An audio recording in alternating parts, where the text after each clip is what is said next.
Pelantikan Insinyur Soekarno sebagai Presiden Republik Indonesia Serikat, RIS, berlangsung pada tanggal 17 Desember 1949 di Istana Kepresidenan Yogyakarta. Momen ini menjadi salah satu peristiwa penting dalam sejarah Indonesia, karena Soekarno dilantik sebagai Presiden pertama dan terakhir Republik Indonesia Serikat. Pelantikan ini menandai masa transisi politik di Indonesia setelah kesepakatan Konferensi Meja Bundar, KMB, antara Indonesia dan Belanda. Republik Indonesia Serikat, RIS, dibentuk sebagai hasil dari Konferensi Meja Bundar yang berlangsung di Den Haag, Belanda, pada akhir tahun 1949. Dalam perundingan KMB, Belanda setuju untuk mengakui kedaulatan Indonesia dengan syarat pembentukan negara federasi, yakni Republik Indonesia Serikat, RIS, yang terdiri dari beberapa negara bagian, termasuk negara Indonesia Timur, negara Pasundan, dan Republik Indonesia, RI, yang berpusat di Yogyakarta. Insinyur Soekarno, yang sebelumnya menjabat sebagai Presiden Republik Indonesia sejak 1945, diangkat sebagai Presiden RIS. Sementara itu, Muhammad Hatta diangkat sebagai Perdana Menteri RIS, posisi yang berperan sebagai kepala pemerintahan dalam sistem federal yang disepakati. Upacara pelantikan Insinyur Soekarno sebagai Presiden RIS dilakukan secara khidmat di Istana Kepresidenan Yogyakarta pada 17 Desember 1949. Acara ini dihadiri oleh para pejabat tinggi negara, tokoh-tokoh nasional, serta perwakilan negara bagian dalam RIS. Dalam pidatonya, Soekarno menekankan pentingnya persatuan bangsa Indonesia dan harapan agar sistem federasi ini dapat membawa stabilitas dan kemakmuran bagi seluruh rakyat Indonesia. Pelantikan ini merupakan peristiwa simbolis, karena menandai pengakuan kedaulatan penuh Indonesia oleh Belanda, setelah lebih dari 4 tahun terjadi perjuangan kemerdekaan, baik melalui jalur diplomasi maupun perlawanan bersenjata.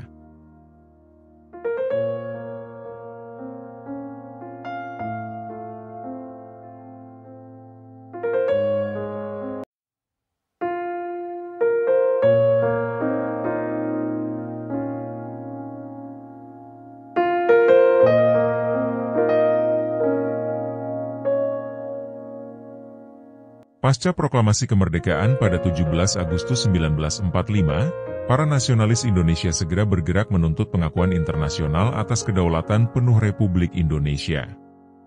Namun, perjuangan ini tidak mudah, karena Belanda, yang baru saja keluar dari pendudukan Jepang, berusaha kembali menguasai wilayah Indonesia dengan dukungan sekutu, terutama Inggris, yang memfasilitasi kembalinya pasukan Belanda melalui NICA, Netherlands Indië Civil Administration. Setelah proklamasi, para pemimpin nasionalis seperti Soekarno, Hatta, Syahrir, dan diplomat-diplomat lainnya memulai langkah diplomasi untuk mendapatkan pengakuan internasional. Mereka menyadari pentingnya dukungan dari dunia luar, khususnya dari kekuatan besar seperti Amerika Serikat dan Uni Soviet, serta negara-negara di Asia. Namun, Belanda dengan cepat menolak mengakui kemerdekaan Indonesia, dan menyatakan bahwa mereka masih memiliki kedaulatan atas bekas Hindia Belanda. Meski diplomasi dijalankan, konfrontasi fisik tidak dapat dihindari. Pada akhir tahun 1945, terjadi sejumlah pertempuran besar, termasuk pertempuran Surabaya pada November 1945, di mana para pejuang Indonesia bertempur melawan pasukan sekutu dan Belanda. Meskipun demikian, upaya untuk mencari solusi diplomatik tetap berjalan. Perdana Menteri Sultan Syahrir, yang diangkat pada 1945, memimpin berbagai perundingan dengan pihak Belanda untuk mencapai kesepakatan damai, meskipun negosiasi ini berjalan sulit. Pada tahun 1946, para pemimpin Indonesia dan Belanda melakukan perundingan Linggarjati, di mana Belanda akhirnya mengakui secara de facto kedaulatan Republik Indonesia atas Jawa, Sumatera, dan Madura. Namun, pengakuan ini tidak mencakup seluruh wilayah Indonesia, dan Belanda tetap mempertahankan niat untuk membentuk negara federal yang terdiri dari beberapa bagian bekas wilayah Hindia Belanda, yang menyebabkan ketidakpuasan di kalangan para nasionalis. Meskipun telah ada perundingan, Belanda melancarkan 2 agresi militer besar-besaran yang disebut Agresi Militer I pada tahun 1947 dan Agresi Militer II pada tahun 1948. Kedua agresi ini dilakukan dengan tujuan merebut kembali wilayah Indonesia yang dikuasai oleh Republik. Namun, Tekanan internasional terhadap Belanda semakin meningkat, terutama dari PBB dan Amerika Serikat, yang akhirnya menekan Belanda untuk kembali ke meja perundingan. Setelah perjuangan panjang, baik melalui pertempuran fisik maupun diplomasi, akhirnya pada konferensi meja bundar, KMB, di Den Haag pada tahun 1949, Belanda sepakat untuk menyerahkan kedaulatan penuh kepada Republik Indonesia Serikat, RIS. Pada 27 Desember 1949, Belanda secara resmi mengakui kedaulatan Indonesia, meskipun Belanda masih mempertahankan kontrol atas Irian Barat hingga 1963. Pengakuan ini menjadi puncak perjuangan para nasionalis Indonesia yang telah berjuang selama bertahun-tahun, baik melalui perlawanan bersenjata maupun diplomasi, untuk memperoleh pengakuan atas kemerdekaan penuh. Dengan pengakuan ini, Republik Indonesia memasuki babak baru sebagai negara yang merdeka dan berdaulat sepenuhnya, meskipun tantangan besar di bidang politik dan ekonomi masih menanti di depan.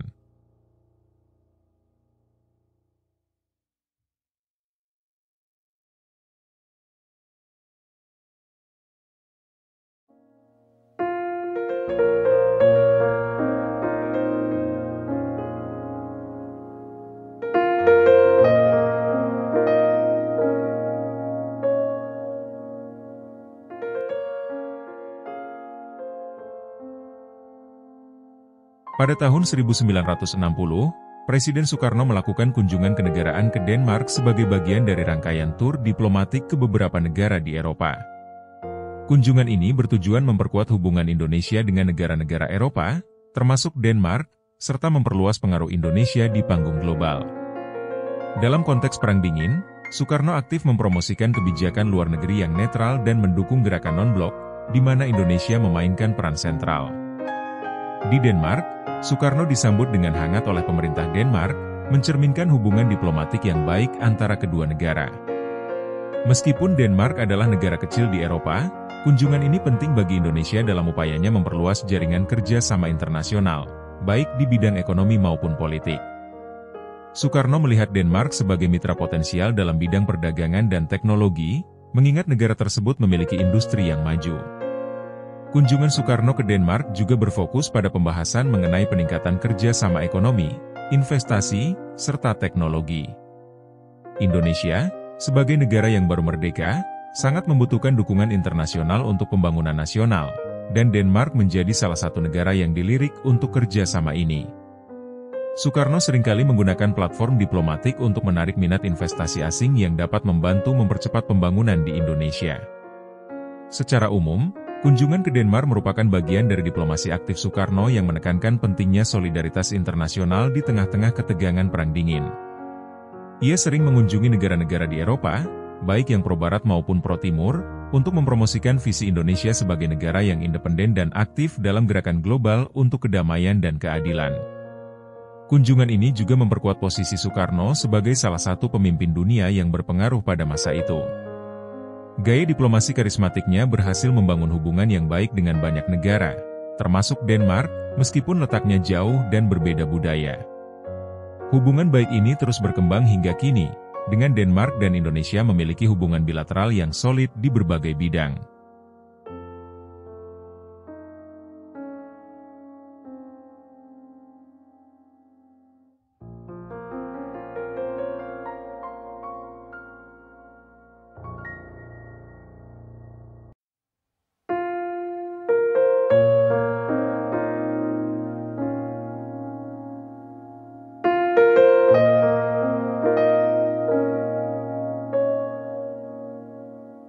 Pada 13 April 1963, berlangsung sebuah acara istimewa di Bandara Internasional Kemayoran, Jakarta, yang menampilkan atraksi udara pesawat-pesawat TNI Angkatan Udara Republik Indonesia, AURI. Acara ini dihadiri oleh tamu kehormatan, Presiden Republik Rakyat Tiongkok, RRT, Liu Shaoqi, yang saat itu sedang melakukan kunjungan resmi ke Indonesia. Presiden Liu Shaoqi didampingi oleh Presiden Soekarno, yang bersama-sama menuju panggung kehormatan. Mereka disertai oleh Menpangau Laksamana Muda, U. Omar Dhani serta Waperdam I Menteri Luar Negeri RI Dr. Subandrio. Rekaman video dari acara ini menunjukkan suasana yang penuh kehormatan dan semangat persahabatan antara kedua negara. Nampak pula Menko Hankam Ksab Jenderal Lahan Nasution dan Men Pangat Maijen Ayani yang berada di barisan depan, sejajar dengan panggung kehormatan. Sebelum atraksi udara dimulai, Presiden Soekarno dan Laksamana Muda Omar Dhani melakukan inspeksi pasukan dengan menggunakan Jeep AU-RI, yang diikuti oleh sorak-sorai masyarakat dan tamu yang hadir. Acara ini diawali dengan parade pasukan AU-RI, diikuti oleh pramugari dari Garuda Indonesian Airways yang berbaris rapi, memperlihatkan citra Angkatan Udara dan maskapai kebanggaan nasional Indonesia. Setelah parade, dimulailah atraksi udara yang spektakuler, menampilkan berbagai jenis pesawat tempur canggih milik AU-RI, termasuk. Acara ini disaksikan oleh ribuan masyarakat sekitar Bandara Kemayoran, para pejabat tinggi negara, serta atase militer dari negara-negara sahabat, yang turut memberikan apresiasi atas unjuk kekuatan AU-RI tersebut. Momen ini memperlihatkan citra Indonesia sebagai negara yang kuat dan mandiri dalam bidang pertahanan udara, serta menegaskan hubungan internasional yang erat dengan negara-negara Blok Timur di tengah dinamika politik global saat itu.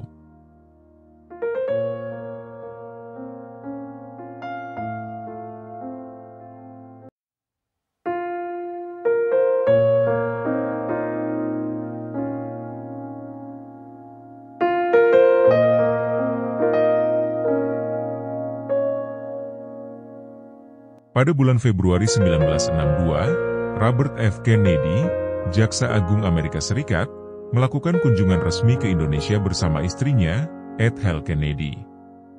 Kunjungan ini berlangsung di tengah situasi politik yang tegang terkait konflik Indonesia-Belanda mengenai Irian Barat, Papua.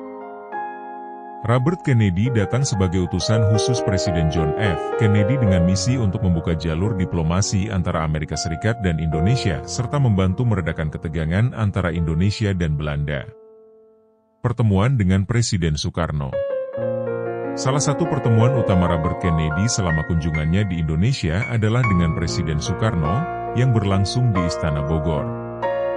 Inti pembicaraan mereka melibatkan dua isu utama yakni membahas hubungan bilateral AS-Indonesia dan masalah Irian Barat. Kunjungan Robert Kennedy ke Indonesia pada Februari 1962 dianggap sangat signifikan dan berdampak positif. Hubungan pribadi yang baik antara Robert Kennedy dan Soekarno berhasil menciptakan suasana diskusi yang lebih terbuka dan konstruktif. Soekarno menghargai kedatangan Kennedy sebagai langkah nyata Amerika Serikat untuk memahami posisi Indonesia dan upayanya dalam menuntut kedaulatan atas Irian Barat. Hasil dari pertemuan ini membuka jalan bagi perundingan lebih lanjut, yang akhirnya mengarah pada Perjanjian New York pada bulan Agustus 1962. Perjanjian ini menghasilkan kesepakatan penyerahan Irian Barat dari Belanda kepada Indonesia melalui pengawasan sementara oleh Perserikatan Bangsa-Bangsa, PBB, sebelum akhirnya diserahkan sepenuhnya kepada Indonesia pada tahun 1963. Kunjungan ini memperlihatkan diplomasi tingkat tinggi di tengah situasi politik yang sulit, dan peran Robert Kennedy sebagai mediator yang handal dalam meredakan ketegangan internasional. Upaya ini membantu menghindari konflik militer besar antara Indonesia dan Belanda serta memperkuat hubungan diplomatik antara Indonesia dan Amerika Serikat.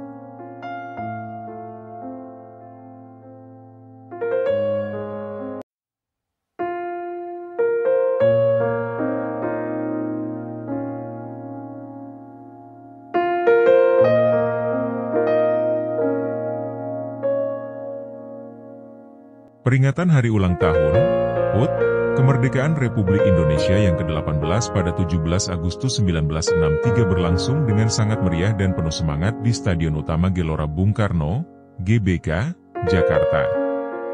Acara ini menjadi salah satu perayaan kemerdekaan yang paling diingat dalam sejarah Indonesia, mengingat pada saat itu, Indonesia berada di puncak masa demokrasi terpimpin di bawah kepemimpinan Presiden Soekarno. Stadion Utama GBK, yang baru selesai dibangun pada tahun 1962 untuk menyelenggarakan Asian Games, menjadi tempat utama pelaksanaan upacara tersebut. Ribuan rakyat dari berbagai daerah berkumpul di stadion megah itu untuk menyaksikan perayaan nasional yang menampilkan semangat kebangsaan yang sangat kuat. Upacara bendera yang hikmat menjadi salah satu acara puncak, di mana sang saka merah putih dikibarkan dengan penuh rasa hormat di hadapan Presiden Soekarno, pejabat negara, serta tamu-tamu penting dari dalam dan luar negeri. Selain upacara bendera, acara ini juga dimeriahkan dengan berbagai pertunjukan kesenian dan parade yang menampilkan kekayaan budaya Indonesia dari Sabang sampai Merauke. Para peserta parade mengenakan pakaian adat dari berbagai suku, dan diiringi oleh tarian-tarian tradisional yang menggambarkan keberagaman dan kekayaan budaya Nusantara. Di tengah acara, Soekarno juga menyampaikan pidato kenegaraan yang penuh semangat, di mana ia menegaskan pentingnya persatuan dan kesatuan bangsa, serta komitmen Indonesia dalam menolak segala bentuk kolonialisme. Di tengah suasana peringatan kemerdekaan ini, suasana politik dalam negeri juga kental terasa, mengingat Indonesia sedang berada di tengah konfrontasi dengan Malaysia, dan semakin dekatnya hubungan dengan blok komunis internasional. Peringatan kemerdekaan kali ini bukan hanya sekadar acara seremonial, tetapi juga menjadi ajang untuk menunjukkan kekuatan Indonesia di mata dunia. Stadion GBK, sebagai simbol kebanggaan nasional, mencerminkan visi Soekarno tentang Indonesia yang berdiri tegak di panggung internasional. Peringatan HUT RI tahun 1963 di Stadion Utama GBK tidak hanya menjadi momentum kebanggaan nasional, tetapi juga memperkuat semangat rakyat Indonesia dalam mempertahankan kemerdekaan dan memperjuangkan cita-cita revolusi. Aura optimisme dan semangat revolusioner yang disuarakan Soekarno pada saat itu masih diingat oleh banyak orang sebagai salah satu momen penting dalam sejarah bangsa.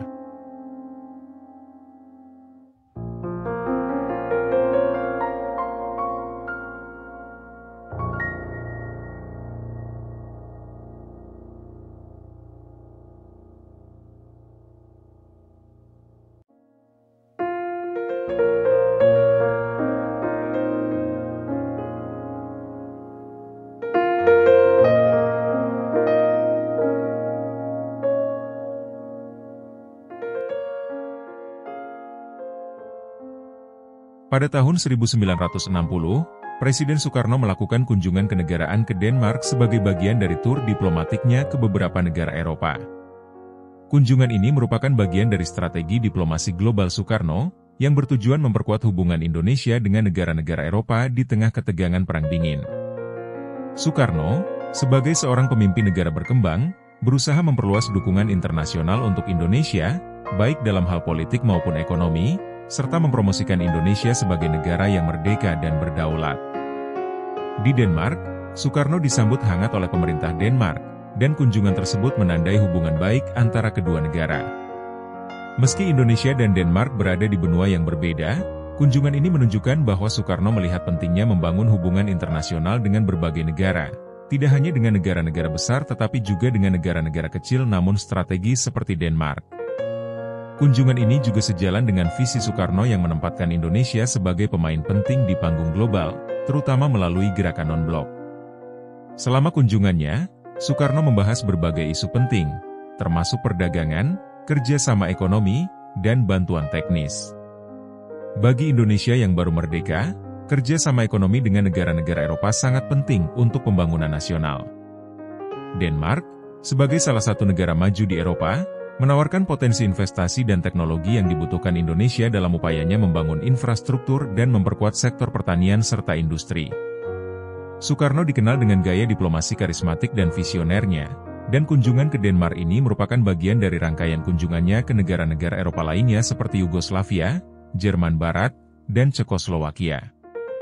Dalam setiap kunjungannya, Soekarno berupaya memperluas dukungan internasional bagi Indonesia dan memperkenalkan ide-ide revolusionernya terkait tatanan dunia yang lebih adil, terutama bagi negara-negara berkembang. Kunjungan ini menjadi simbol penting dari upaya Soekarno untuk memposisikan Indonesia sebagai kekuatan diplomatik global yang berpengaruh. Meskipun secara geografis jauh, hubungan Indonesia-Denmark yang dipupuk selama kunjungan ini menegaskan visi Soekarno untuk membangun solidaritas internasional yang kuat, tidak hanya dengan negara-negara besar, tetapi juga dengan negara-negara yang lebih kecil namun strategis dalam membangun kerjasama global. There is sex in it, you know. Yes, I know. How could you keep it out? So we tried to give an honest portrait of the president. Men kon zich afvragen of dit de ontspanning was van een staatshoofd dat de zaken volledig onder controle heeft, omdat hier bewijs werd geleverd van de veel vernomen stelling dat Sukarno praktisch gesproken buiten het intense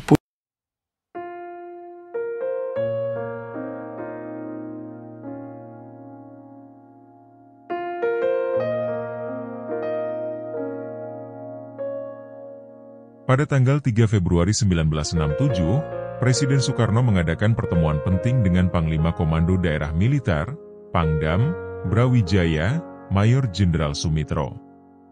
Pertemuan ini berlangsung di tengah situasi politik yang sangat genting di Indonesia, di mana tekanan terhadap Presiden Soekarno semakin meningkat akibat berbagai masalah politik, ekonomi, dan keamanan pasca peristiwa gerakan 30 September 1965, G30S.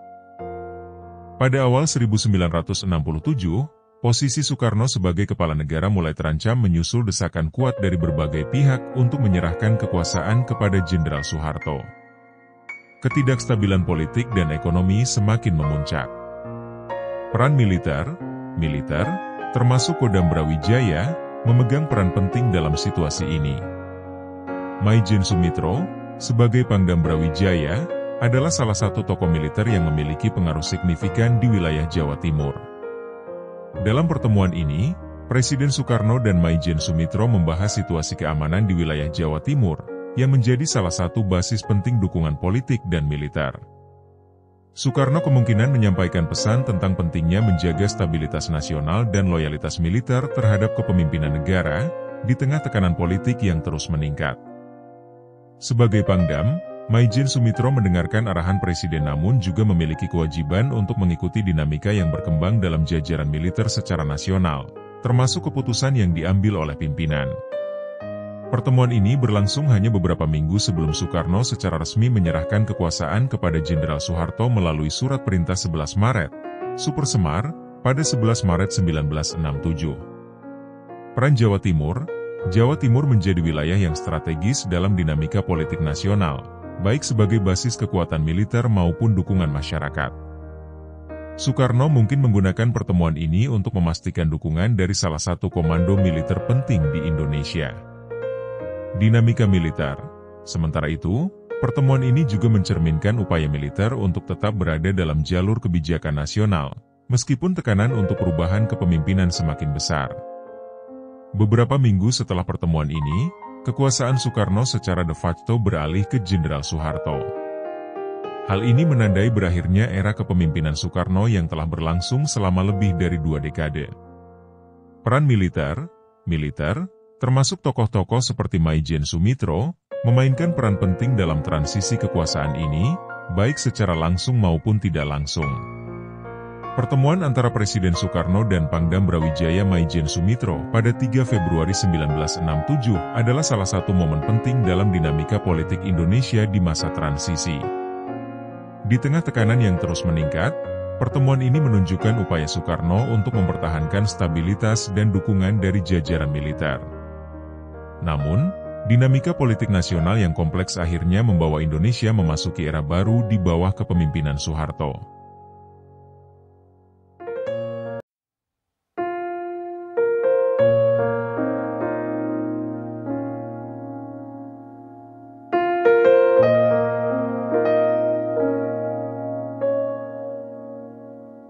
Lengsernya Soekarno dari kursi kepresidenan Indonesia pada tahun 1967 merupakan puncak dari berbagai tekanan politik dan ekonomi yang dihadapinya.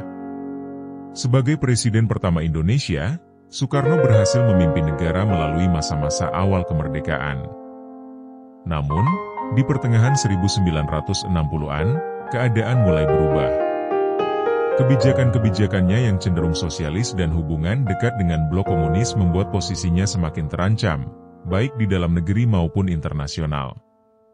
Puncak ketidakstabilan itu terjadi pada peristiwa gerakan 30 September, G30S, tahun 1965. Pembunuhan beberapa jenderal Angkatan Darat pada malam itu memicu ketegangan besar di seluruh negeri. Militer yang dipimpin oleh Jenderal Soeharto dengan cepat mengambil tindakan untuk mengatasi situasi tersebut. Setelah G30S, Soeharto mendapatkan dukungan yang semakin besar dari militer dan sebagian elit politik, sementara Soekarno semakin kehilangan pijakan kekuasaannya.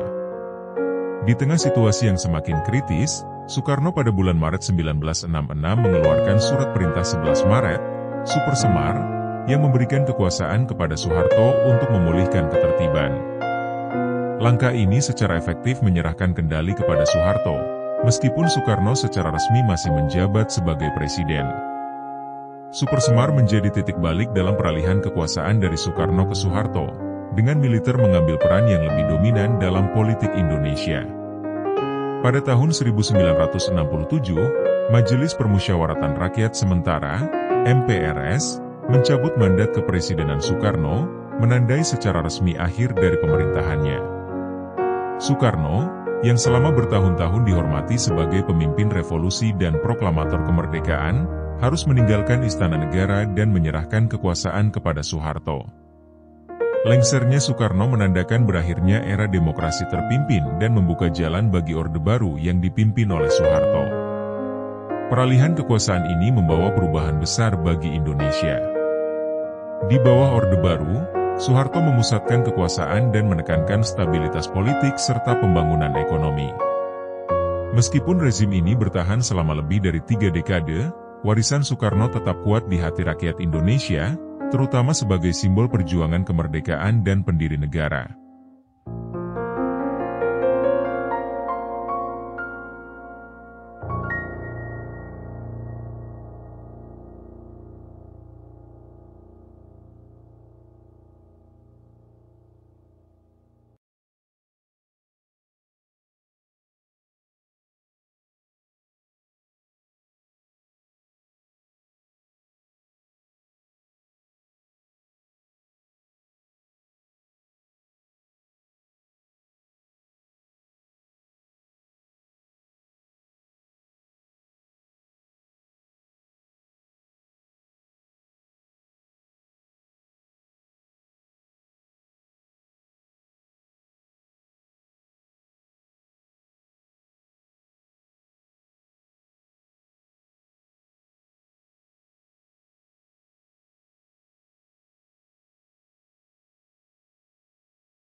Presiden Soekarno dikenal memiliki hubungan yang sangat dekat dengan anak-anak dan sering berinteraksi langsung dengan mereka.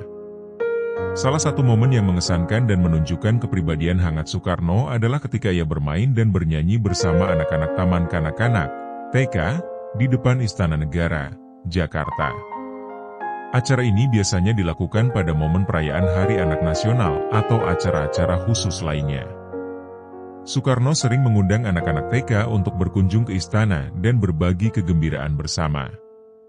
Dalam suasana yang penuh keceriaan, Soekarno sering terlihat menyanyi lagu-lagu anak-anak, seperti Pelangi-Pelangi, atau Di Balonku, serta bergabung dalam permainan dan tarian sederhana. Hal ini menunjukkan sisi kepribadian Soekarno yang menyenangkan dan kemampuannya untuk terhubung dengan rakyat, terutama anak-anak, sebagai simbol masa depan bangsa. Presiden Soekarno juga kerap memberikan pesan-pesan inspiratif kepada anak-anak, mengingatkan mereka untuk belajar keras dan mencintai tanah air. Interaksi ini menggambarkan sosok Soekarno yang karismatik, bukan hanya sebagai pemimpin negara, tetapi juga sebagai bapak bangsa yang sangat mencintai generasi muda Indonesia.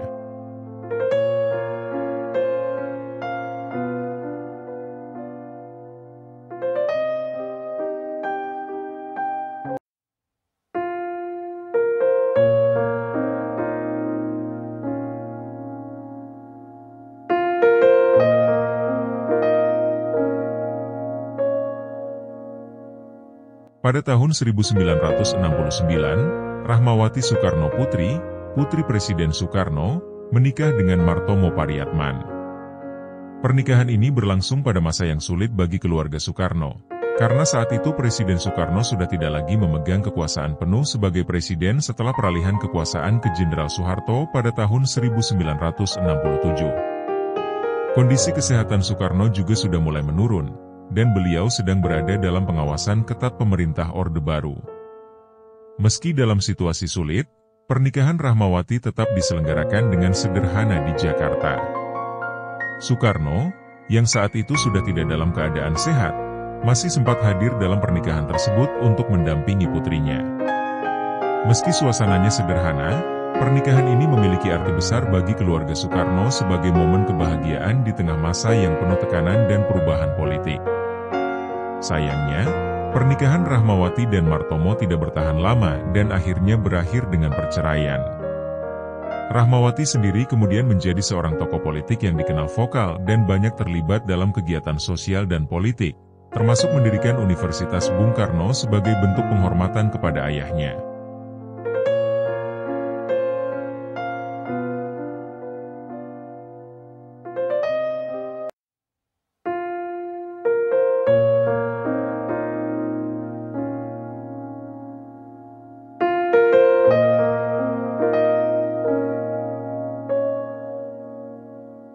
Turunnya Soekarno dari kursi kepresidenan Indonesia pada tahun 1967 merupakan puncak dari krisis politik dan ekonomi yang melanda negara ini.